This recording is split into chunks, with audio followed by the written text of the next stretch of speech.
Local 4 News starts now with a breaking news alert. A peaceful church in Blanc Township turns into a scene of horror. Evil. This was an evil act of violence. That's exactly what this was. What started as a moment of prayer ended in chaos. A man rams his truck into the church, opens fire, and set the building ablaze. Tonight, the community is coming together, trying to heal from this tragedy. It's terrible. The loss of life, the injuries, the destruction of the place of worship.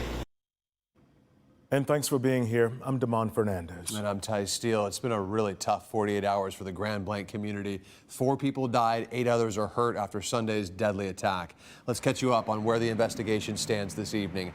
Authorities say everyone is now accounted for. They had feared that other potential victims could have been found in the rubble left after the church burned to the ground. We know that temporary flight restrictions over the area have been lifted. That's why we had Sky 4 up in the sky tonight. And parishioners were allowed back to get their vehicles and belongings. We saw that steady stream of cars of people coming and picking up their vehicles today from the scene. We can also confirm the FBI and the ATF will be at the Church of Jesus Christ of Latter-day Saints tomorrow to keep working on this case. One big focus for them is figuring out a motive. Why would he do this? The FBI is calling it an act of targeted violence, something Michigan AG Dana Nessel agrees with. Here's her speaking on CNN tonight. This has all the hallmarks of a hate crime. You know, it appears as though this suspect had extreme ideology against the Church of Jesus Christ Latter-day Saints. So it seems as though there's a great deal of animus against the LDS community. Now, the Local 4 investigators took a closer look at the background of the alleged shooter, Thomas Jacob Sanford. He was 40 years old and graduated from Goodrich High School back in 2003. Now, Sanford was a Marine from 2004 to 2008 and reached the rank of sergeant. He's also a dad to a 10-year-old boy who has a rare illness. We know he lived in Burton, just about 9 miles from the church where the attack happened, and his family told NBC News they're completely in shock over everything. We're also confirming that Sanford's truck, which he used to ram into the church, was loaded with 4 homemade explosive devices. The ATF says they were made with consumer-grade fireworks and smoke canisters. They're working to see if those fireworks were modified to be more destructive. Tonight, we're learning more about the people who lost their lives in the attack. We may not know all of their names yet, but we've seen a picture of one of them. Now, the owner of Bill Meyer Camera Shop in Fenton shared a tribute to his late father-in-law, saying he did not suffer and is at peace with Jesus in heaven. For that, we find some comfort. The rest of our family was spared. He did not name his father-in-law in that post.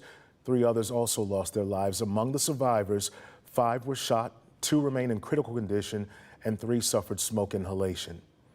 So many say there's a lot to be upset about in this story right now, but there's also something that has been giving the community some hope. Yeah, I saw it firsthand while spending time near the scene, and that's neighbors helping neighbors and community members coming out in droves to help any way that they can. Jay Scott Smith spent some time at a vigil held for the victims tonight. Jay, the impact on the community is palpable. It is. It has been a very, you can feel it out here. You were up here and you know that weird feeling that's been in the air over the last 36 hours. There were about 100 people at the vigil here tonight at Gloria Dei, for example. And the message was mostly about loving one another and being able to persevere through times like this. For thine is the kingdom and the power and the glory forever and ever. Amen. It was a solemn evening here at the Gloria Dei Lutheran Church in Grand Blanc. The vigil, led by Pastor Samuel Hacker, was meant as a way for people to come together following Sunday's horrific attack on the LDS church that's less than a mile from Gloria Dei. Hacker's service at Gloria Dei had just ended when the attack happened on Sunday. I was headed to my other congregation, and that's when I ran across the police cruiser parked across McCandless Road, which was actually the first cruiser to arrive. I think they said just 30 seconds after the call came in. During a sermon on Monday evening, he called the attack the work of the devil and said that hate cannot win. The vigil also featured songs, prayers, and a large group from Mid-Michigan therapy dogs to help comfort anyone who needed it. These dogs have worked a lot of them out in Oxford schools after the shooting a couple years ago. We're just there for whatever they need. The dogs do the work. They know the people that need them and can lend a hug when words fail. Rod Davies and his family drove up from Waterford. They were at Gloria Dei on Sunday as the attack happened. He, along with his 12-year-old son Jacob, said they were here to pray for the community and stand in their unwavering faith. And I think when you have times of tragedy like this, that it's really the love of Jesus that's going to heal people.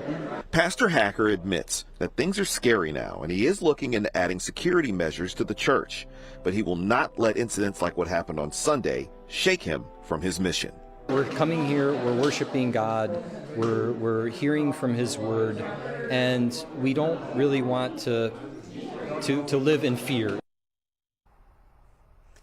Now, the prevailing message here in Grand Blanc has been pretty much what the pastor said there. They don't want to live in fear, but they're mostly just tired of the violence and things like this happening. And as mentioned, the pastor wants to continue to move forward and not living in fear, but he is very serious about getting a lot more guarded here at Gloria Dei.